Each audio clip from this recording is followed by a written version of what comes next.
Okay. Welcome, Estas, to our International Online Health Congress on Health, Spirituality and Nutrition. Thank you. Thank you very much for taking your time for us. Many thanks. Thank you also for your time as well. I have some questions for you about musician. Let's start with musician, because that's what you do and bring to the world. You play a special kind of music on your guitar, and the people who listen are especially touched. Maybe you noticed when you play. What moves you to play guitar in general or in front of an audience? I mean, you know, I've taken a very long time from playing because I've had the classical guitar education when I was a child. At that time, I didn't have my own decision making, so to say, because my parents just asked me, "Would you like to go study guitar?" And I said, "Yeah, why not?" Yeah, and then that why not thing took me 6 years, and then after that, I put it aside for about like a decade. I didn't play it for 11 years.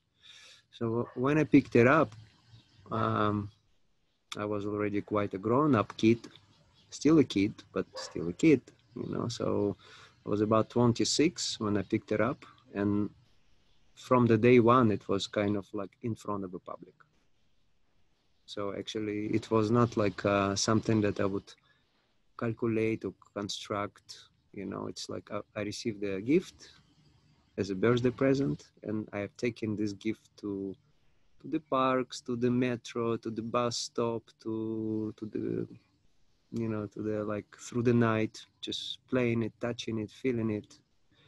And people would come sometimes giving money if I would sit play in the park for myself, right? And I was just observing that phenomena, and then slowly kind of like that developed into the street playing, where it became a surviving tool, it became a joy tool, it became a sharing tool, it became developing tool. So it was pretty much from the day on up up to now, actually. You know, it's still in development, and I never gave to it some sort of kind of thinking about that space, you know, like how to do it, what I should play, because I just felt what I cannot play. It just was not happening. So I was just playing literally what I felt. Mm-hmm. And that feeling was developing, and it's still, as I say, developing, you know. So I would kind of say that a child was reawakened, Mm-hmm. if you can say these words, you know, in Mm. this such a statement, you know, and then it's still ongoing, of course. So you improvise most of the time when you play in front of others, and what is happening is, I mean, what is the what are you transporting over the music is doing something with the people who are listening. What is it? You know, over the years, I was just watching the kind of like evolution of it. And over the years, of course, there were many bus stops, I would call it this way, you know. So it was also like, oh, wow, I've got something, I can share that, right? So that's already like the thinking gets to be involved, you know, when you think, wow, I will do that and then that. And then if some sort of unresolved issues still within an individual present, then life would be knocking us out a little bit. And I don't know if like I don't put it as life externally knocks us out. It's like our under, how would I call it? You know, scientists they would say it like unconscious behavior would be knocking us out, you know. So something like under the sea, under the water would be pushing us to develop deeper, you know. So I went through different stops where it was like, I have a mission, I'm gonna change the world thing, and then like, wow, it's changing me thing. So it was many stages, and until it arrived to later years, it kind of arrived to a place like I'm just observing that whatever happens in that space. I'm not trying to do anything with it. I'm not trying to heal anybody. I'm not trying to do or think about this, you know, because that's the present space. And then when the presence is there, there is no there is no evaluation involved, you know. So there is no calculation what it will do and how it will do and what it brings to people. You know, it's a life path. So in a way, it's everyone has this kind of tools for that space, but we also don't need any tools for that. We just sit in meditation, we shut up and watch. So it's pretty much the same, but through the guitar. So you give no name to what happens. You just observe and feel what happens. But for I call it life. You know, somebody can call it meditation, somebody calls it presence, awareness, somebody call it like God space, you know. It's like whatever vocabulary we would use for that. Mm. You know, I call it ocean, you know. It's just Coming like, and going. yeah. Mm. Um,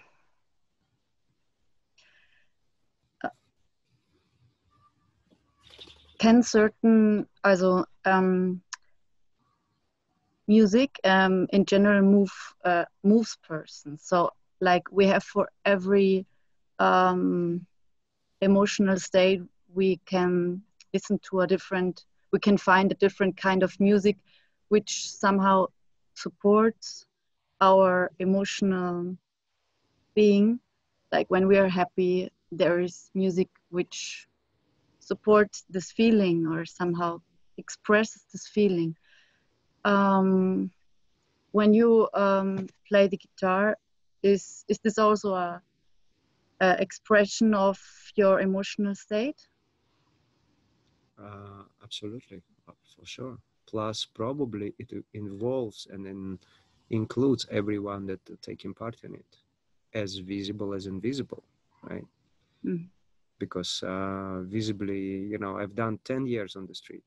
I played on the streets for many years in so many countries, so many different environments and places and cultures, right? And that's a different experience than to share it in, let's say, in a concert hall with like a few thousand people, or in an open field in a festival where there would be more thousands people, or it Would would you be, say it's more spontaneously? There's a no, there's still spontaneity. It would be either there or there, because it's more energy to that comes through it, you know. But again, it's like, it's not about what happens outside, but what happens in here, you know. So of course I can see thought form coming around, and then certain triggers coming around, you know. But that's kind of part of that meditation. It's just kind of seen, and they go like clouds, you know. And it doesn't matter what happens there. In that sense, like I definitely can call music as a medicine which we don't yet fully comprehend. mm, Absolutely.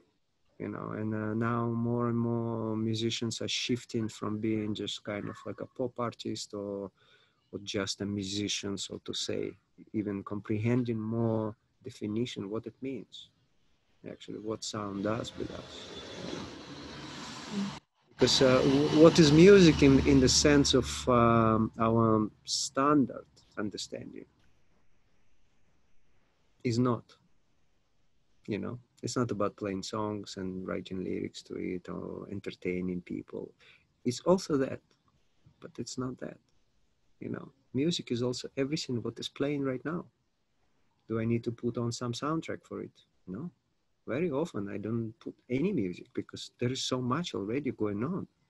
mm, That's also music. And I'm sure you spend so much outdoors, you know that is there. The bird is flying, and you know, and all kind of creatures come around, and you just hear the sound of the wind. What is that? Isn't mm, it music? Yes, sure. mm.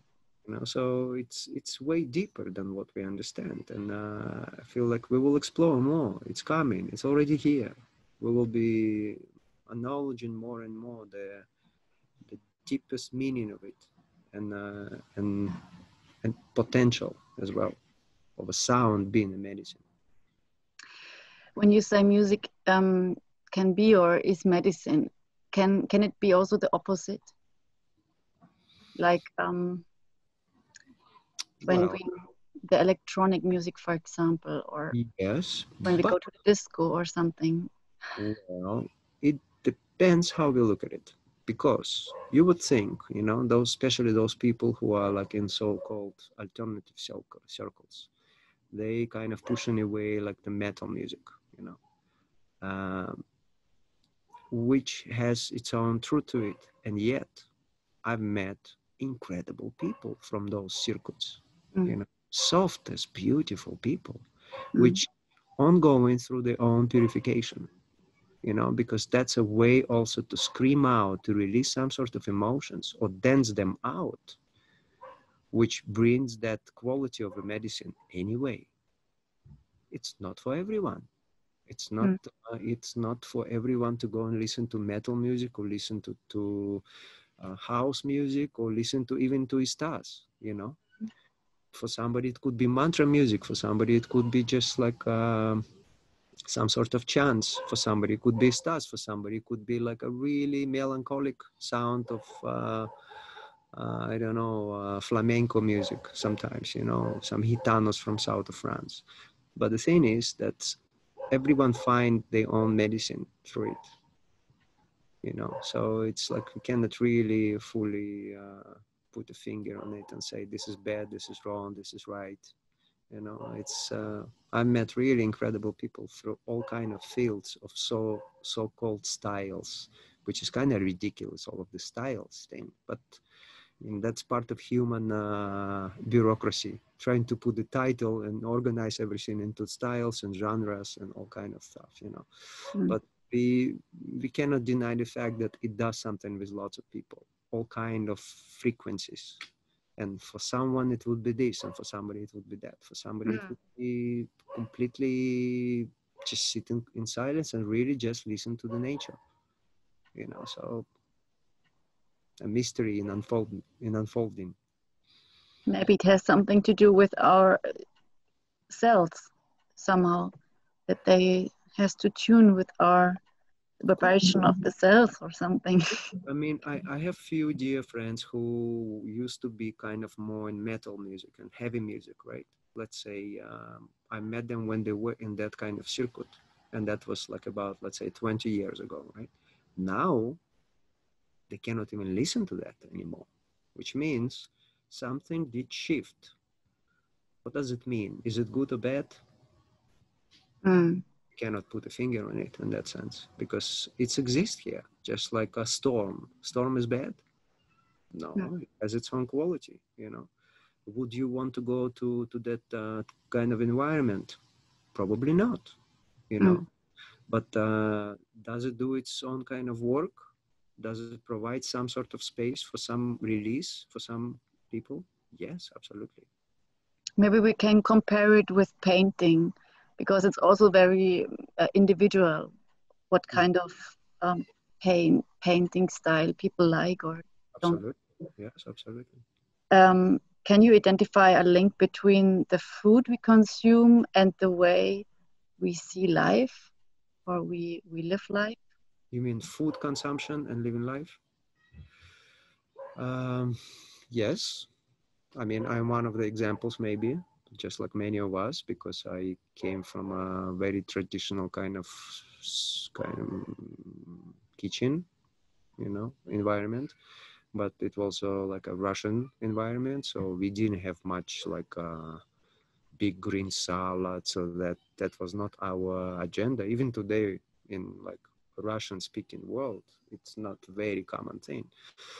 But and also we can understand it's a tradition. It's also survival, how people used to live and how what they used to eat. You know, so it's quite deep, deep, deep, deep, deep. And then I went into vegetarian diet, and then I went to vegan diet, and then I went super mega vegan diet, and then I went back to more vegetarian diet, and then I even been exploring fish again, and then I stopped it again, and then I've been doing eggs, and then I was not doing eggs. So it's, I feel it's not even as important. More so important is to listen to our individual body, because everybody is different. Every meat is different. Following certain diet could actually bring more harm, you know, because it's based on some sort of knowledge that some individual received from another friend or family member or internet, or, you know, but without really feeling what is good for your own body, it could bring damage. So, you know, can we say that nobody needs to eat meat? We cannot say that. Can we say that the meat industry is fine? No, we cannot say that, you know, because it's been quite distorted, and we know why. You know, there is this desire to bring more and more and more. It's always ruining something. The monoculture, is it good?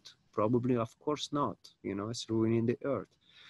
So it's such a deep topic, you know, we can be opening it more and more, but I feel what is the most essential for everyone is to explore what actually is the feeling there. You know, sometimes my body craves for spirulina and I go fully for it, and then it stops, it's gone. So it's probably received exactly what they needed, you know. So can we just keep on pitching it inside if we don't really feel it?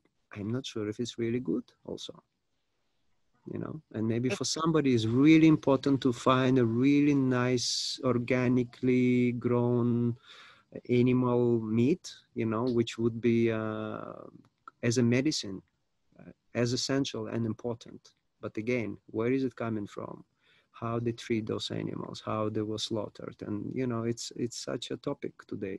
You know, and we're all watching this crazy phenomena globally. You know. And for example, when you stopped eating meat and eggs for a while, and then after a while you eat it again, did it No, taste? meat I don't eat. No, No. no. Okay. Fish, I don't right now. There was some short period. I did it a little bit. And also, although like I felt my body really was like, we kind of want that, you know, probably the sales talking that I cannot really translate it, but I was like, yes, right. And let's say when I was in Amazon, there was no options. There was only one fish, that the native was fished out from the, you know, from the Amazon River, or it was nothing else. It's all, you know, and then comes like, all right, thank you. It's a blessing, you know. So it's, but again, it's not my preference, not at all. And also a fish, if it comes, sometimes it comes only in places where it's really coming from there locally, you know, and also now it's, I don't feel it. It's not in my agenda now. So is eggs, also not in my agenda now. Maybe one And day it will come back, but could you feel on special diets or special food that it makes a difference to your thinking, to your health? hmm, difficult to say because that's not exactly my field of expertise to really also be on the pulse of it. Maybe I'm not as sensitive to that, you know, Mm. because I'm used to live like on the go.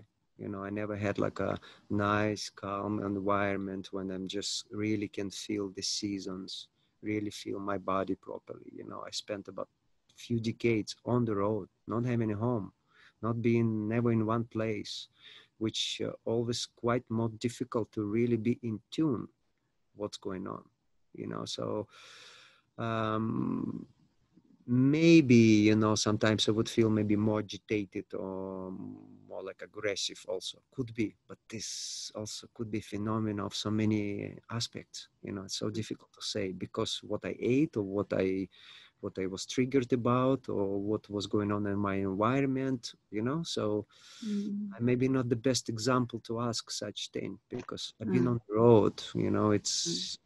I'm another kind of creature in that sense. Mm.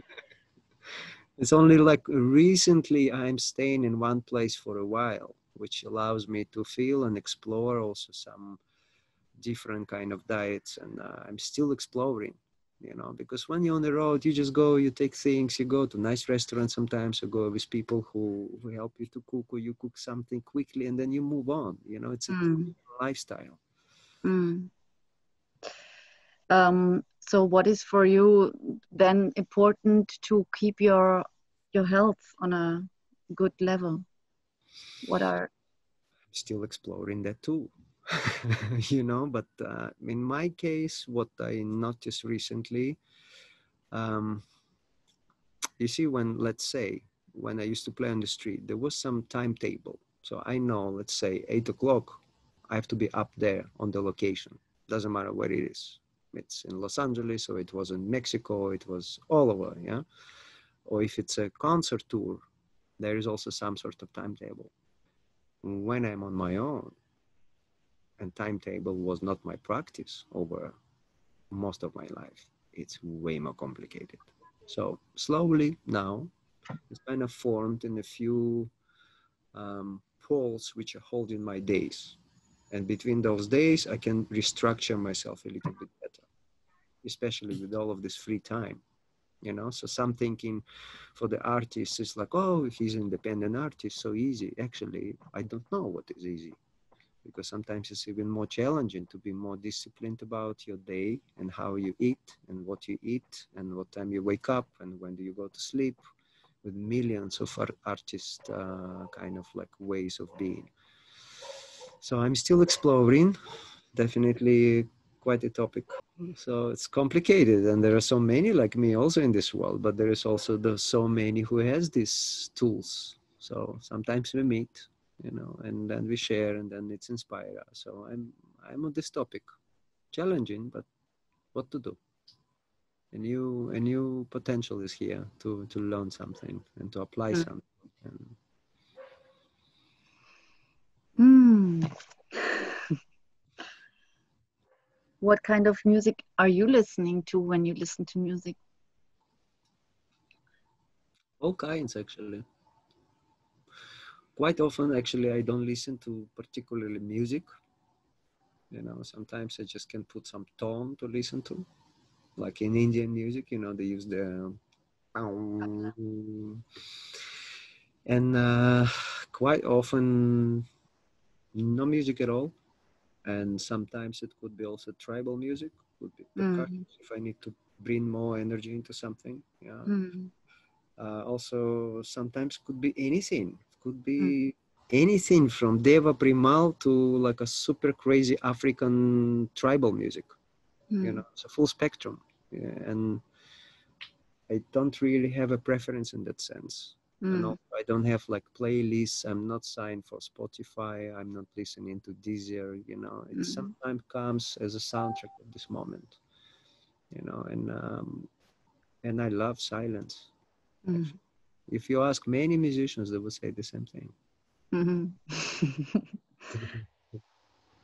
Especially, I guess, because musicians have a very um, good good ears. They hear, and so they maybe they like the silence because they can. For me, it's like this. I was playing violin in an orchestra, and I cannot stop listening. It's going on. Yeah, yeah. So, You know, I remember when I did Vipassana first time. It was many years ago, and I was sitting those 10 days in full silence. That was insane. It's like there was an orchestra playing in my head, you know, and mm, and I could hear interpretations of those pieces that I already played at that time, but in a full orchestral arrangement. It mm, was absolutely insane. I mean, if you ask me how to write a partiture for it, I cannot do that. I don't have such knowledge this lifetime, right?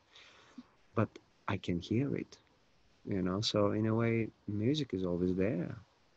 mm, It's always there, like you said. If even you don't play, it's still playing there. mm. There is so much. If you just listen, yes, there is so much going on.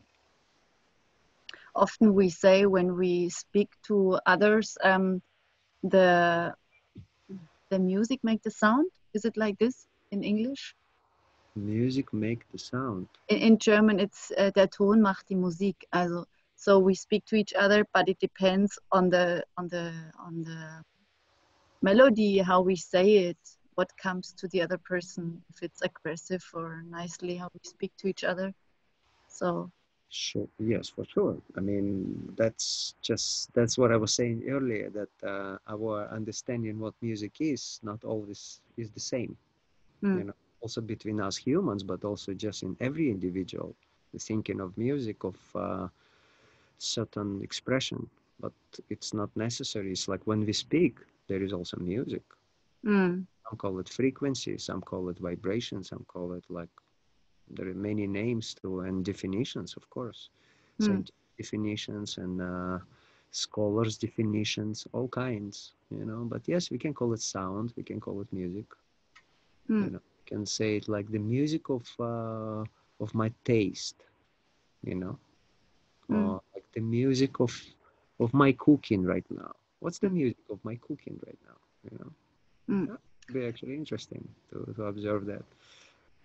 Has there been musicians or people who ask you if they can also learn from you, from your music? And did you had There, students? there are many, yes, and there are many who kind of trying to copy that and through that explore themselves.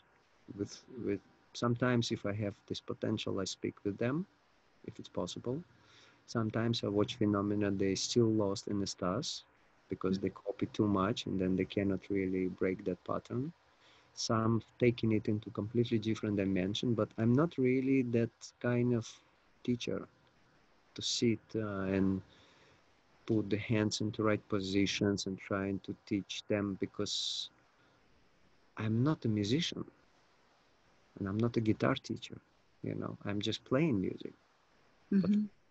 I don't call even myself as like kind of like this musician or guitar player, you know, because it was not my goal. Never. It's still not. I like to do that because that's a tool of expression, of space that we can share, and also just my own space. Mm, My own. That's also kind of weird to say, but in a way, you know.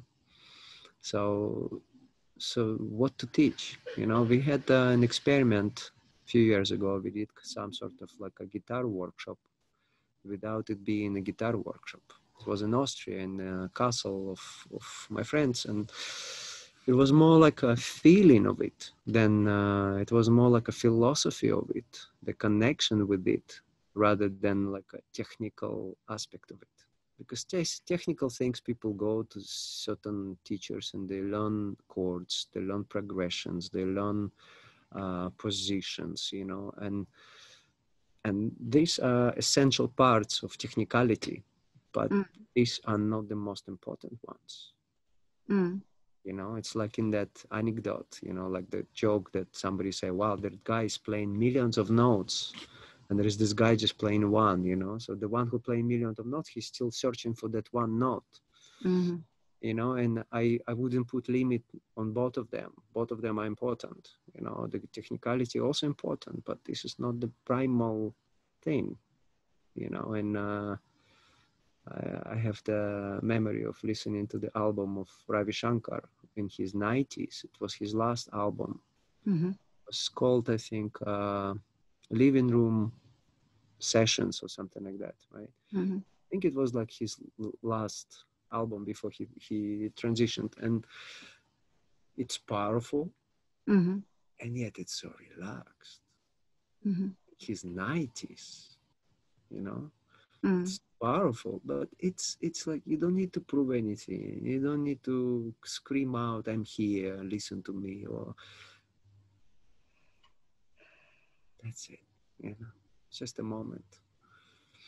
So many exploring. I feel like that's a tool for exploration. Wonderful tool. It's a great instrument to explore. But this is beyond just being a guitar player or musician or shredder or super virtuoso or something, you know. Mm. Are there any visions you have for the world? Like, as you said before, you wanted to change the world to make it more nicer.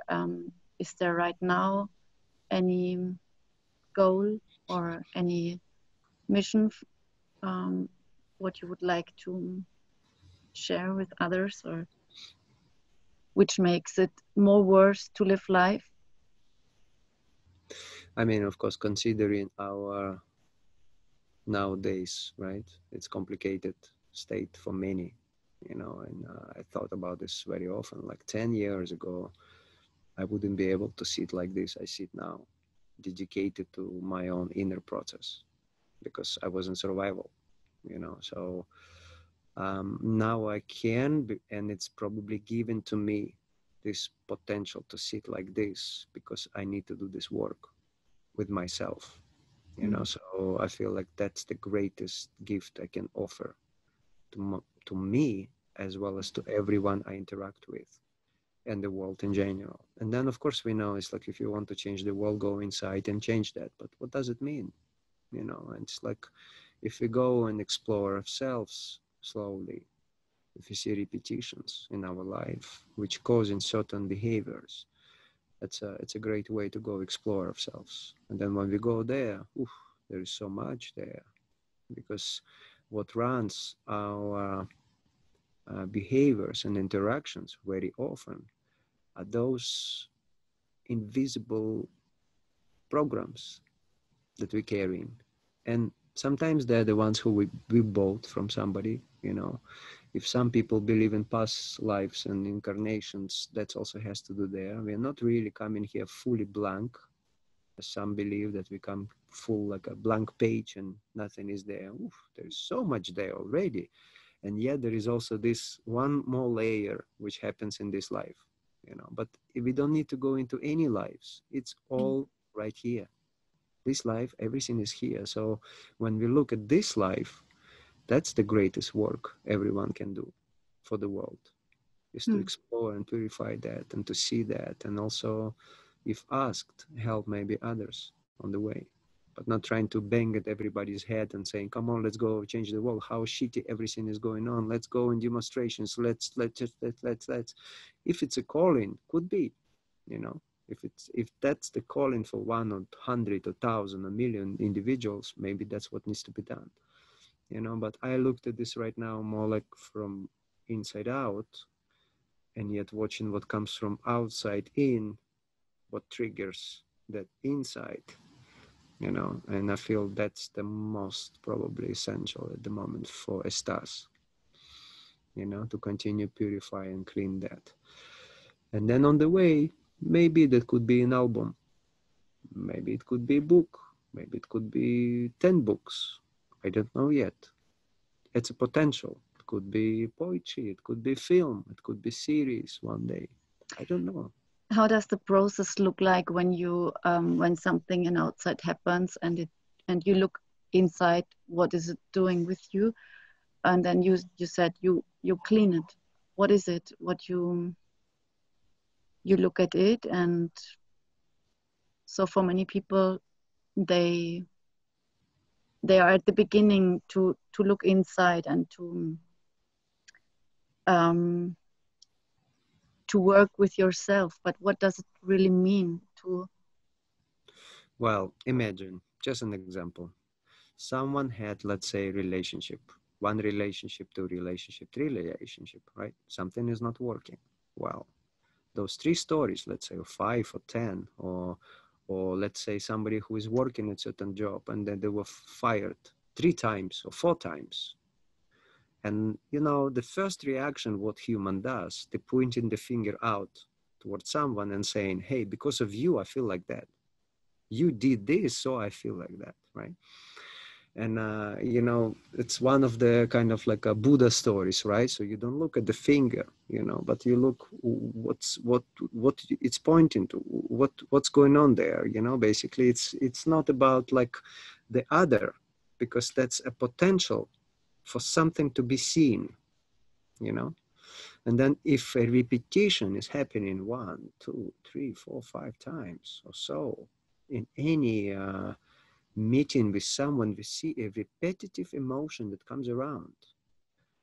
I call it like the pathway to the forest, you know, our inner forest. Because if there is a repetition being happening and we catch that and we see it, that's already starting, it's a potential to see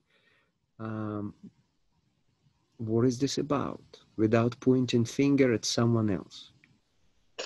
Let's say, for example, um, I am in a relationship and I see always that the partner is struggling with some behavior of myself, but I don't have a problem, but he has the problem, but I am his problem. So he's pointing at me with the finger, but I actually feel good. So how can I help? I mean, I don't see the point how I can change, but maybe it has something to do with his deeper layers. But he's not willing to look at it. So how can? Well, the question is really, I mean, I'm not psychologist. I'm just digging myself for quite a while. Not even first decade, I'm digging myself, you know. But I would say if when I hear something like that, it's probably a beautiful mirror that you're looking into, both of you, let's say, or anyone, right? So it's not really about him or her, but I would guess like there is a potential for both sides of the mirror to see something. It's not just for him or only for her, but I would say for both. And it takes quite a honesty and transparency, probably, I would say, because I've had such moments with different people, also in relationships sometimes, because now I'm not, right? So I'm in relationship with myself right now, you know, but those that I interact right now, I cannot take superficiality. If I do interact, it has to be super transparent and open and honest, truly, you know, truly. And yet without the whipping thing, without the, you know, it needs to come in that space where it can be fragile. It could be shared. It could be shared without the fingers. Because if there is a phenomena that one or both feel in certain something, and if it's already been around, that's a pathway to the forest. you know, and then we're starting to explore, is it mine? Where did you get it from? How my parents were doing, what they were doing, how they related to each other, how they related to their own parents. Because, you know, this is like a never-ending thread that goes on between generations.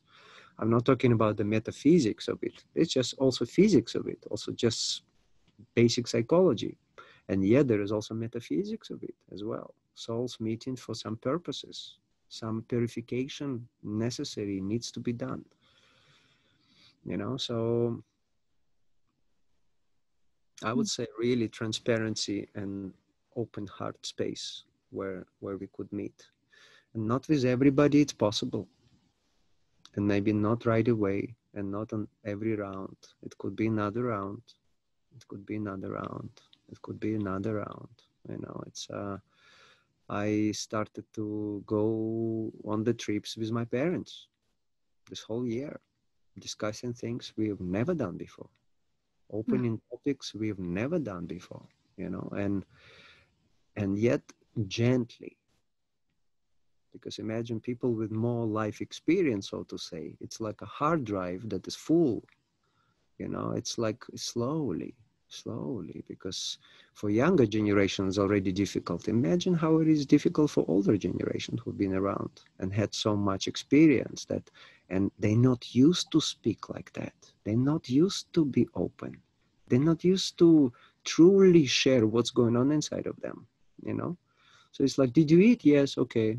Okay. Did you go there? Yes. Okay. That's it. You know, how about, how do you really feel today? What's going on? What triggered you today? You know, let's speak about that, you know? So it's slowly, you know, and gently, probably it is possible. But we need to take responsibility that we all have something to deal with inside ourselves. Being open and sharing what we feel, does it have for you something to do also with, yeah, living the whole potential or living life really and taking all out of it? Yeah, I mean, some people saying like, "Wow, we need to live the full life." Yes, right, and live all our potential. Yes, right. You know, but um, it's probably part of it. If you put like this big, big words on the wall, let's live full of our potential. Yes, but every day is a full potential. And Then the what does whole it mean? life is full potential. What does it mean? I feel like that nothing stays in the pocket. You know, does it mean that somebody who really, let's say, wanted to be the soloist violin player, you know, a super virtuoso soloist violin player, but never could achieve that, let's say. So what does it mean? The life ended? No, of course not. You know, there are so many other ways. We are not just that. That's what I say. I just play guitar. I'm not a guitar player. I also write. I also sit and do nothing. I also being lazy. I also speak with lots of people worldwide, because in this communication, something opens up, something maybe inspires somebody or something, or me or others, you know. That's maybe full potential, you know, when, let's say, during those kind of so-called concerts, I feel sometimes somebody comes, when I feel something needs to be said in words, not just guitar playing, but also in words. And if I don't do that, it transmits through the guitar playing anyway. It's okay. But maybe those few words were for those who needed also to hear it through words. And if I didn't do that, if I didn't trust that moment, I didn't live that full moment. I kept something in my pocket because maybe somebody told me before, don't talk too much during the concert, or don't do that, or don't do that. And then I'm like, closed a little bit, you know, because some opinion. And I have to trust that moment completely. Then everything that I have in that pocket goes out, you know, because it's not for me, Mm-hmm. you know. So maybe that's part of really being, living that life fully, when we don't kind of say for the possible maybe moment out there sometimes. Mm. Who knows if that is even available, Mm. you know. Let me turn on the lights here because I see Yes. like slowly dissolving.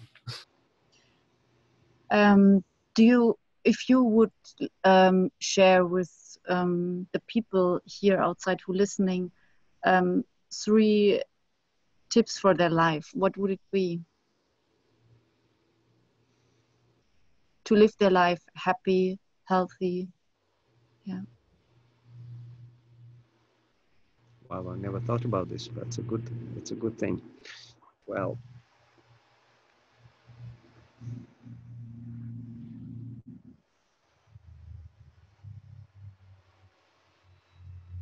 I would say that for a proper living life, um, potential for a human here is to know how to live with oneself. And I'm talking about like to be in harmony, right?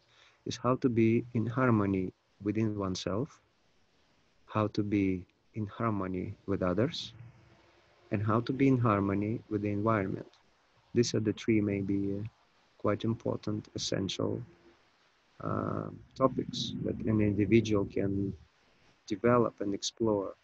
And though we come here sometimes in an environment of family trouble or environmental trouble or, or limitations, so to say, in the body as well within oneself. And that's the setting that an individual would have to work with, right? So again, I feel like these are the 3 fundamentals maybe. How to develop within oneself in a harmonious way with others, with other humans, and the whole environment. Imagine it's like a cell. What if the cell is developing in a healthy way, and then with other cells in a healthy way, and in the whole body as an environment in a harmonious way? It's like the musicians who has to listen to each other to play in harmony or to create a good sound. Yes, yes, probably, yes. It's kind of like bringing those musicians together as like being one organism. Mm. Mm. But if one of the musicians kind of losing some sort of center or losing like the sensitivity to what's going on around and lost in himself in a way on his own head or her head, right? Then this could be felt by others. Definitely. This could be experienced that as a train that goes on the rails, let's say, slowly starting to kind of losing its own balance. You know, it's probably happens with everyone for sure through times and whatever we do, not just musicians. Yeah, it's very important that everybody is first looking after himself, what is to fulfill its needs or all his needs by himself. But you know, as a mother, probably, you know, I'm not a father yet, you know, as to the physical babies, right? But you would know that when the baby comes, and I've seen it from my sisters, like cosmic sisters, brothers, they have babies. So I see that like when the baby arrives, can you just tell, hey baby, you come on, you go and do your thing? No, you cannot do that, right? So it's like you have to take care of him or her for some period, quite a period actually, you know, until that baby can really stand and make his own or her own decisions and do things. So I feel maybe that kind of need to be reversed a bit on which one is more important and when, in what chronology, so to say, that happens. Because primal first happens. So in a way, for the mother really to be a mother, she need to take care of herself and prepare and be ready for that motherhood, right? Same for a father. So that when baby that arrives, then that environment is nourishing and developing that evolution and development, right? So it stand on its own, you know? And then it starts to kind of learn how to deal in a harmonious way with everything around and the environment, I mean, and himself, herself, and those around, and then the environment as well, of course. I feel like they're so connected that we cannot just say this one comes first, this one comes second, this one, you know, it's like so entangled. But again, without that first moment when the baby comes, we cannot demand from them, hey, come on, stand up, come on, why don't you work here? It's like, you know, I look at my cat here sometimes, think, come on, I mean, you do some cleanup here, you know, but he's a baby. He's always a baby. He cannot go and do the dishes or clean up the space. He cannot do, that's not his task, you know. I gotta do that, you know. So yeah. So Thank you very much. It was a great pleasure. thank you. And it would be really awesome if we can have a short a taste of your playing, so we can put it in an extra video on below. Mm-hmm. And also people can look at your website and see the concerts. They're right now not limited because of Corona. They're Yeah, we moved everything to the next year. Everything. Okay. For Good. the moment, you know, I've taken a year off. Even before the Corona, I was already off. You know, and then of course this whole phenomena going on. So we moved everything to 21, to the autumn 2021. But this is also not, we don't know. As long as humanity need to go through this time alone, it needs to be there, probably. You know, of course, it would trigger a lot of changes. Definitely, it already does. You know, and it's ongoing process for everyone. I hope it's gonna give a good turn, a good a happy end. Yeah, hopefully it would not be an end. It's not the end. It's not the end. But it's definitely some sort of a transition for everyone, you know, and how good or bad, I think it's even beyond that. It's more like... When you travel a lot, do you have to do the test all the time or not? I don't travel. Okay. At the moment, I don't go anywhere. Okay. Unless I would really feel that, you know. I don't even go like 2-3 hour trips for the moment. No.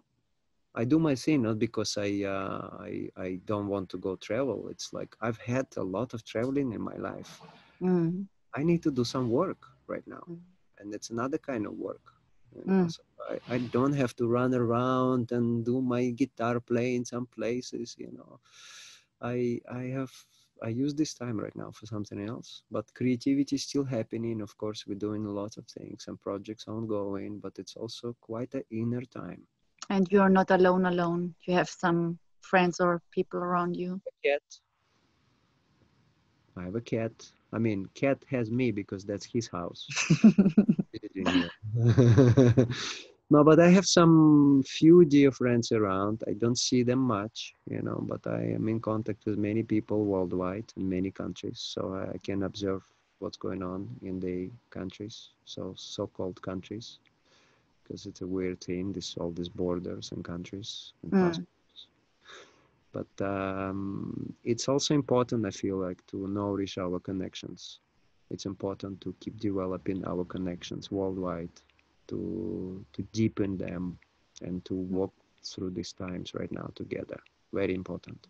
And maybe even connect more communities together through us being kind of bridges. Very important. And you give yourself this time out now for amount of time, or you let it open until when you feel We have like we have tour into 2021 in the autumn. That's kind of like set there as a date, which we had for this now time. You know, now I would be somewhere fully traveling normally now, but we decided not to do that because the tests and also quarantine time. So it's not possible, you know, so it doesn't make sense. And fun. absolutely not. Plus, it's a shachmat situation, placing people half. I mean, no, you know, this is not the moment. You know, so I use that. So kind of we have those dates next year, but I will be also taking part in some sort of online mini festivals, maybe a little bit later. You know, I'm not in a hurry to go online and play, and there is so much material out there already, and I don't really want to have certain timetable. Within this table, I need to do this to heal fully. This is Mm. as long as it needs, as in nature. It takes seasons. It takes its own time. When I would feel to move somewhere, I probably will do. Mm. For the moment, this sweet little village is giving me that exactly what I needed. Mm. But I might come and visit you guys. Who knows? Who knows? Yeah. Yes. Maybe I visit you. I have some time out now from my family, but I don't know where to go, and I also don't want to travel. And Yeah. yeah, We will see. We will see. we We're in will contact, so we will see. thank you for the interview. Thank you so much.